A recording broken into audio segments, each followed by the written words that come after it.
എന്തുകൊണ്ടാണ് ഈ ഡിപ്രഷന്റെ ട്രീറ്റ്മെന്റ് കിട്ടാത്തത് ആൾക്കാർ?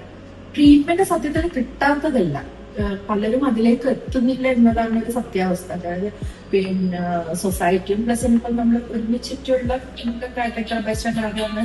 പിന്നെ ഇപ്പോൾ ഫോർ എക്സാമ്പിൾ ഒരു പോസ്റ്റ്മോർട്ടം ഉള്ള ഒരു വ്യക്തിക്ക് അവർ അനുഭവിക്കുന്ന വിഷമങ്ങൾ അവർക്ക് മാത്രമേ അറിയുള്ളൂ, ബാക്കിയുള്ളവർക്ക് അത് പറഞ്ഞിട്ടാൽ മനസ്സിലാവില്ല. അപ്പം നോർമലി ഒരുമിച്ചുള്ള ആൾക്കാർ പറയുന്ന കാര്യം എന്ന് വെച്ച് കഴിഞ്ഞാൽ ഇതൊക്കെ ശരിയാവും, ഇതെല്ലാവർക്കും ഉള്ളതാണ്.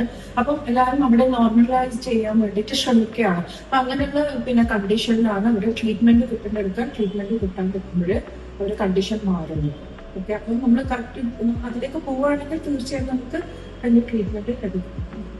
കൂടിയുള്ളവരും അത് മനസ്സിലാക്കണം. അതെ, മനസ്സിലാക്കണം. അതെ, ഡിപ്രഷൻ അതായത് സാഡ്നെസ്സും ഡിപ്രഷനും എന്താണെന്നുള്ളത് നമുക്ക് മനസ്സിലാക്കാൻ സാധിക്കണം. ഇത് ത്രൂ ഔട്ട് ഫസ്റ്റ് പറഞ്ഞതുപോലെ ത്രൂ ഔട്ട് അതിന്റെ സിംറ്റംസ് പോവുകയാണെങ്കിൽ അതൊരു ഡിപ്രഷൻ സ്റ്റേജിലേക്കാണ് പോകുന്നത് മനസ്സിലാക്കി നമുക്ക് ഏർലി ആയിട്ട് നമുക്കത് ഐഡന്റിഫൈ ചെയ്ത് ട്രീറ്റ്മെന്റിലേക്ക്, അതായത് കൗൺസിലിംഗിലൂടെ തന്നെ മാറ്റി കൊണ്ടുവരാൻ പറ്റുന്നതാണ്. പിന്നെ നമ്മുടെ ബ്രെയിനിന്റെ ചേഞ്ചസ് വന്നു കഴിഞ്ഞാലാണ് നമുക്ക് ഉണ്ടാക്കാൻ പറ്റും. നമുക്ക് പ്രോബ്ലം സോൾവ് ചെയ്യാൻ കപ്പാസിറ്റി നഷ്ടപ്പെട്ട് കഴിഞ്ഞാൽ തീർച്ചയായും മെഡിക്കേഷനിലേക്ക് കൊണ്ടുവരും.